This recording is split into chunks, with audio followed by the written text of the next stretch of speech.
Peace, y'all. I hope everybody is doing fantastic. I am just lighting a little bit of white cocoa real quick. Get my energy right in this room. I am somebody who has been studying astrology for years. I go into each placement, each house, like I've been really diving into my chart. And once you get into astrology, you know, like you can just keep going and going. It just keeps, it's a deep rabbit hole, right? So today I came across my Pluto in the 6th house placement. And I watched a video that I hadn't watched before by this guy named Fernando. I think the last name is Pruhome. He's on YouTube. But he's somebody that I would come across occasionally. He said some things in his video that really resonated with me and had me reflecting on my journey with health. My journey with health and wellness. My journey with being sick, with chronic illness. My journey with experiencing, death due to illnesses. And I just wanted to come on here and just touch on my experience. A lot of people hit me up about information regarding plant-based living, herbalism, different, remedies they can use to heal themselves from a various amount of things. And it's because I hit a 180 when it came to the way that I eat and the way that I take care of myself. And the journey from then, it really started back in 2018 when I met my children's father, my youngest children's father. He, at the time when we first met, he was juicing all the time. He was pescatarian because he would eat fish at times, but for the most part, he was always cooking. And he introduced me to a lot of new foods that I wasn't naturally acclimated to. I'll say that my upbringing and what I was experiencing before I met him was straight up like soul food, American food, and maybe some Chinese here and there. I really didn't step out of my culture too much. But when I got with him, baby, we was eating Indian food, Thai food, Jamaican food. Like, we just was all over the place, and we were eating a lot of foods that were natural, straight from the ground. And we were doing our best to cut out as many processed foods as we could. And what that began to teach me is that, the things that you eat really do have a direct, effect on your mind and the way that you view the world and the way that you view yourself, the way that you feel. And I really started to go down this rabbit hole because aside from the food, I was on the herbs. I was on the sea moss. I was on dandelion root. I was on the... we were doing elderberry, we were doing nettle leaf, red raspberry leaf, like all of these different things. And then as the years have gone on, I've progressed to like valerian, blue vervain is one of my favorites. Motherwort is another favorite of mine. Blue lotus, that's another one. Damiana leaf, like I can go on and on. So I just got into the herbs, and that's a whole nother level when it comes to healing yourself from things that they say are unable to be healed. And it really had me reflecting because going back to astrology, Pluto in the 6th house, Pluto is that planet of transformation, deep darkness. It's the underworld planet, the things that are unseen, the taboo, the things that people try to, brush to the side or leave in a corner and they don't really pay too much attention to. It's the deep, deep underworld, the deep part of our psyche. So the place where, Pluto is in your chart, those are the things that are reflected. So I have it in the 6th house, which is the home of Virgo. It is the home of our routines, our health, just the way that we structure things, right? But specifically as it relates to health, he was talking about how Pluto in the 6th placement, Pluto in the 6th house can bring about situations of chronic illness from a young age, and how that can then, foster this real sense of like this urgency to really take care of yourself at a later age. So people with Pluto in the 6th house could experience things like, sickle cell or autism or cancer, like all type of shit. I, for one, when I was younger, I experienced chronic ear infections where my ears would they would drain fluid, and they would just pulse, like just pulse, pulse, pulse. And I could hear like just all of this fluid draining in my ear, but it was so excruciating. I think they tried to call it swimmer's ear when I went to the doctor later on in life. And this progressed from the time I was a baby to the time I was about 12, 13 years old. That was probably my last time having one. But like my people used to say, like when I was a baby, they would hold me and I would leak fluid, you know, as they holded me, I'm leaking fluid on their arms or whatever onto my blankets. I remember being real young and really just having to deal with that pain. And when I look back,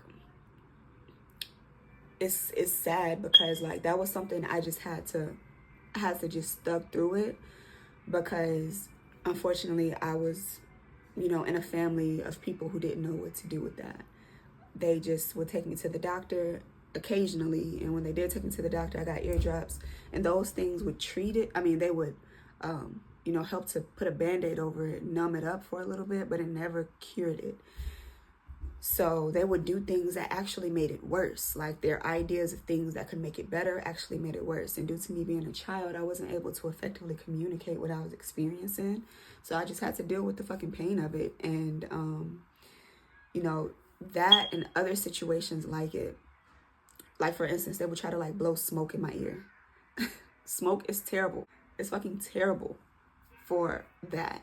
And I think that's the only one that I can remember, but they used to smoke cigarettes all the time around me.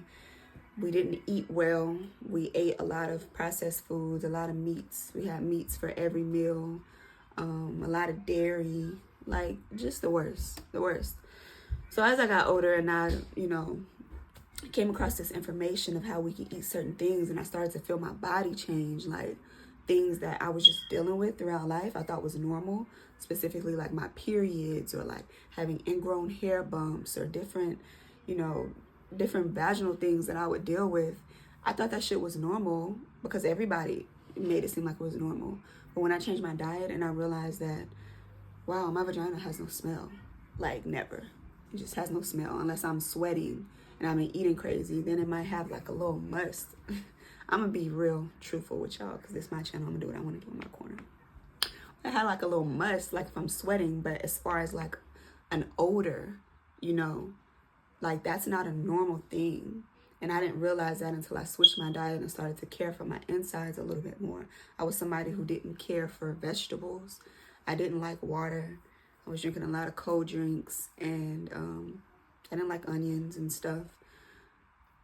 Complete 180. I put onions in everything. I only drink water. Sometimes I'll drink juice or I drink tea. But for the most part, I'm a water drinker. I put chlorophyll in my water. And the effects that have happened on me has been incredible. But it almost became like obsessive. You know, having Pluto in the 6th house, Pluto is that planet of obsession as well, and wanting to control things, like have great power. So I at times can become very obsessive over health, and like I think it's called a hypochondriac, where you just really obsessive, like just never feeling like I'm doing enough. So I go to the doctor and I get my blood work checked so I can see where my levels are, and they come back and the levels are like amazing. The doctor's like, wow, your cholesterol, I never seen cholesterol like this for somebody your age, blah, blah, blah, all this different shit. And it's like, man, I be stressing for no reason. Like, it's like a thing with wanting to be perfect. Having the 6th house is like Virgo energy is controlling in a way that it really wants things to be perfect. So when it comes to my health and my wellness and my daily routine, like I really do want things to like be perfect, and perfect doesn't exist. But sometimes I had to really sit back and take a breath and be like, damn, like you doing a good job. You have changed dramatically. There's so much more you can go, but when you allow yourself to be an extremist, and I have really taken things to an extremist level that time, it's unhealthy. So there's a certain amount of balance that you have to have with anything in life, but especially your health and your wellness. And that's one of the greatest lessons that I've had to learn, because I really did go to the deep end. I was just feeding myself all of this information and oh, I gotta really do it like this, really do it like this. Like I was just some sort of freaking, I wasn't sick. You know what I'm saying? I wasn't somebody who was dealing with a chronic, like a real chronic illness, like an autoimmune disease or anything like that. I was a normal, like 22, 23-year-old girl who was dealing with shit because I could have ate better. But I didn't need like a deep cellular level detoxes and like to really flush everything out. But I was convinced that I did, and that was due to the information I was picking up on. And I just didn't know how to, slowly build myself up to things. I was just trying to cold turkey everything. And there were some effects that came with it, i.e. losing a considerable amount of weight. And it was some other things that I was doing because it wasn't perfect. I was eating a lot of sugar. And, sugar really does, it's not good for us. It's not good for our brain. Like it messes up your brain.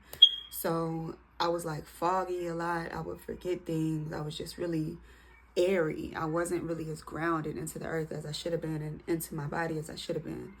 So the past year or two, I've been slowly making my way back to, or not even back, but into an equilibrium. It's like I was all the way on this side. Then I learned about the health and I went all the way on this side. And now I'm finally bringing it together where I can find a balance. So it's amazing to me how astrology really does give you so much information on what you're experiencing in life and so much explanation for why you've experienced what you have experienced. He was bringing up stuff like, with that placement, you could have experienced being poisoned through your food. And that was something that stuck with me too. Like, I don't know if I have been, but it caused a ringer to go off in my head when I heard it. But I know that me being somebody who went from household to household because my parents weren't together, so I was in split households, and then I was in other households, spending time with extended family members, and all of these people were eating different things. So I had a lot of digestive issues too. Like I would have acid reflux all the time, and sometimes they would just give me Tums, but a lot of times I just had to deal with it.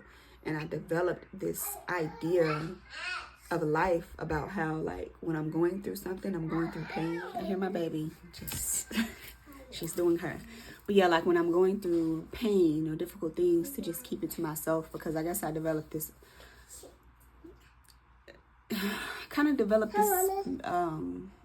mentality that either people don't care or they're incapable of helping me.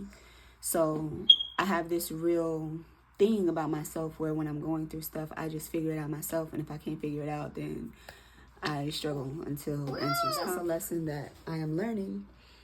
So yeah, check out your Pluto placement. That's the place where you are going to develop a lot of transformation throughout your life. Mine is in Sagittarius, actually. So it's Pluto and Sagittarius in the 6th house.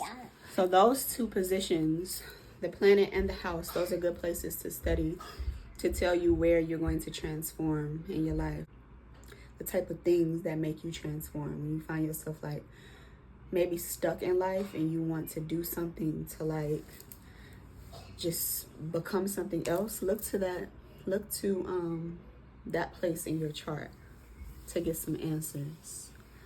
But yeah, studying that really had me thinking like, man, this journey of life for me, it has been one of difficulty, but this is also where my passion comes from when it comes to health and wellness. When it comes to taking care of the body, is deep-seated in what I've experienced. Grandmother, I watched her along with all my family members. We all sat in a hospital room watching her as they, took the tube, unplugged her from the life support machine.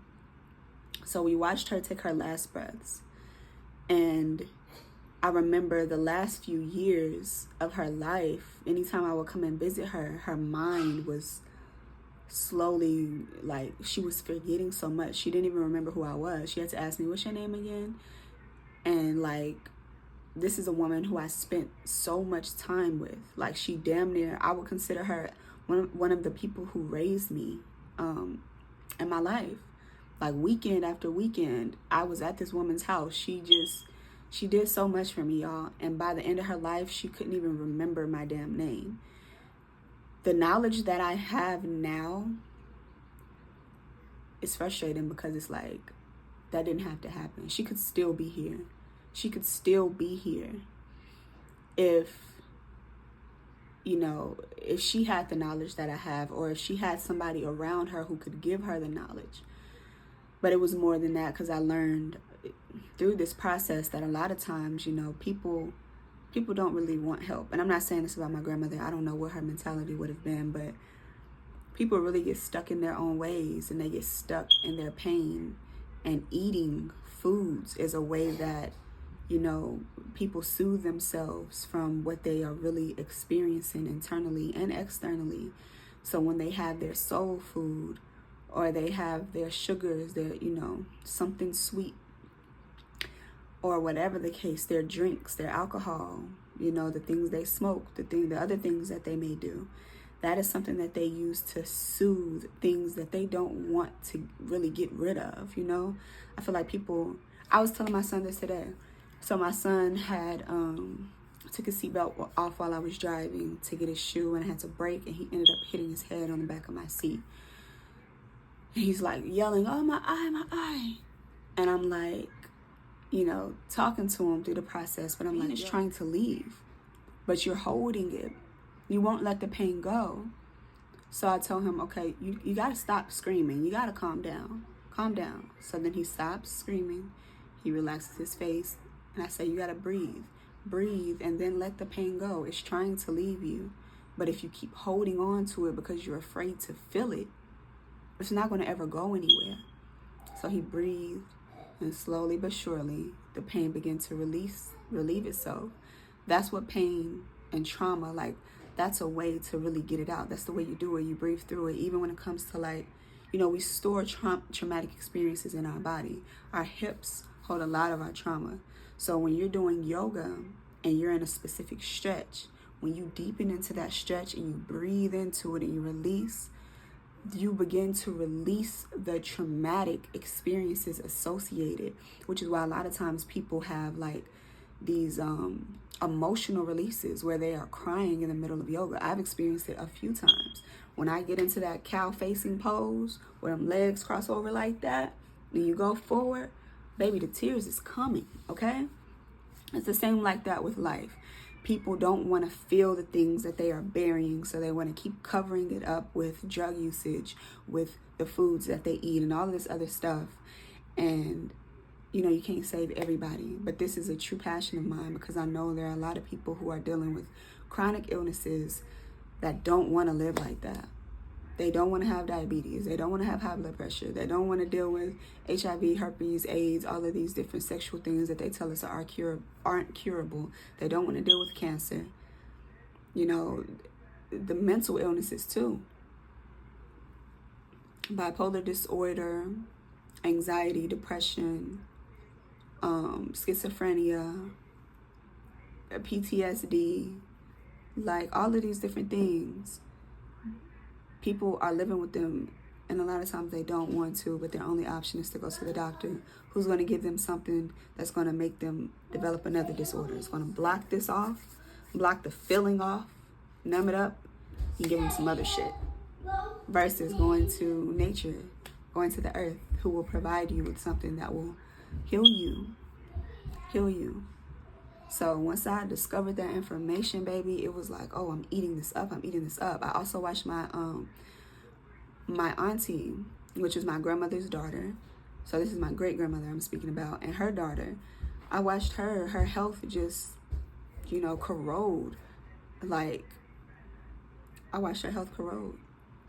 She was on dialysis by the end of her life, and she died early, man. She had to be in her 50s, maybe 60s, maybe early 60s. That's early. When we can live well past 100. There are people who are living well past 100. Well past 100. Not 101. When you see in these stories where they're like, oh, 101, 102. There's people in their 140s, but they won't tell you that. They won't tell us this shit, so we don't even know it's possible. But when we bring the information out and just give people an inkling of what's possible, of what can be, that starts to change the mind and shift the mind. And then we start looking for it. We start looking for ways to do better, looking for ways. And then we get better and better. And our lineage gets better. Because we start, even if we start at a small level, our babies get to learn. They get to take in the habits that we put out, and then they're just going to go further and further. We just take it. We're like the improved versions of our ancestors, of our parents. So whatever they give us, we're going to take it and we're going to multiply it. And then we're going to give that to our kids. They're going to take it and multiply it. Or at least that's the way that life is supposed to be. That's the way I see it most of the times too. We usually aren't going backwards, but we are going forward. So whatever we can do to start giving our children a leg up as it pertains to their health so that they can live more vibrant and greater quality lives, I feel like it's our responsibility to do so. Also for us too, because one day we're going to be old as hell. And I've worked as a caregiver and I've wiped plenty asses. I've wiped asses of people who I know damn well they wish they could wipe their own ass. They wish that they could get up and go to their refrigerator and prepare their own food. They wish they could get up and go in a car and go get what they wanted to get for themselves and don't have to sit down in a bed just watching TV all day as they continue to just rot. They call those vegetables. I've worked with a lot of vegetables. I'm sorry if that's a harsh term. I really don't. I don't know. I've heard it before, but that might be offensive. I'm sorry. I don't mean to be offensive to anybody. But I've worked with a lot of people who are very, very sick. And I did this like when I was in college, 19 to like 22, I was a caregiver. And I've seen some shit, man. And I've healed some things that the nurses were not healing. I healed some shit that the nurses were not healing. Healing, a lot of times, it's not just about the application of a medicine. It's the love that you put into it. It's the energy that you put into it. So yeah, that's where my passion and my drive comes from as it pertains to health and wellness. I do know a lot of shit, and I'm still learning to apply a lot of the things that I know to my life. But I want to start putting the information out there for other people and just spreading it so that we can grow together. For a long time, I thought that, people were just asking, hey, you need to do this, you need to put it out, you need to do a YouTube channel, you need to create something. And I guess a part of me is this Pluto and 6th house shit, like just feeling like it wasn't perfect enough. Like, yeah, I want to put it out, but I haven't hit the level of mastery yet. It's an illusion. It doesn't exist. This is what I have for y'all. I'm going to share with y'all. And as I grow and as I learn, I will develop new understandings of things, and I'll come back and let y'all know what it is. And I'm sure y'all will come and share things with me, and I can research it and see if it applies to my life. That's a big one. Always research your own shit. See what applies to you and your situation, and don't let nobody guilt trip you into living a certain lifestyle. Anyway, don't let nobody guilt trip you into living a lifestyle. Do what's best for you. But in order to do what's best for you, you have to research and you have to study. You have to know yourself. And one of the greatest ways to know yourself is through astrology, through numerology, through human design. I'm a spiritual girly, so that's where I go to. I'm going to do my research and start trying to understand the psyche of things as far as, why I am the way I am and what I need because I am this way. You know what I'm saying? I feel like that's a great place to start. But it's intuitive too, Doctors will tell you, nah, this don't work. You go to a doctor, they're going to tell you it ain't no cure for cancer. But I know plenty of people who have cured cancer with herbs. They tell you ain't no cure for all type of shit. But it is. So it's all about what you choose to believe and what works for you. But yeah, you can heal yourself. But do your own research. And I'm going to be here along the way. Hopefully you can gain some information from me to help yourself along the way. But yeah, always do your own research. Always listen to your own intuition when it comes to things, and really pay attention to your body. You got to tap into yourself in order to do that. You got to do your meditations, do your yoga, know what your body is feeling. When you do yoga, you can feel your body. We just going on day by day, and you know, we so used to movements that we don't really feel things. We really desensitize to our own selves. But when you cultivate a space where you are intentionally feeling what's coming up for you through meditation, and through yoga practice and whatever else you could damn think about, that's when you're able to really get to know yourself deeply, and the answers will come to you directly about what you need. Nobody else is your God. Nobody else is your savior. We're here to help each other, help nudge each other this way up, help each other nudge up. But you are you're the director of your life. So I also encourage you to not look for people to save you, not look for people who are going to give you all the answers. Look for people who's going to push you deeper into yourself.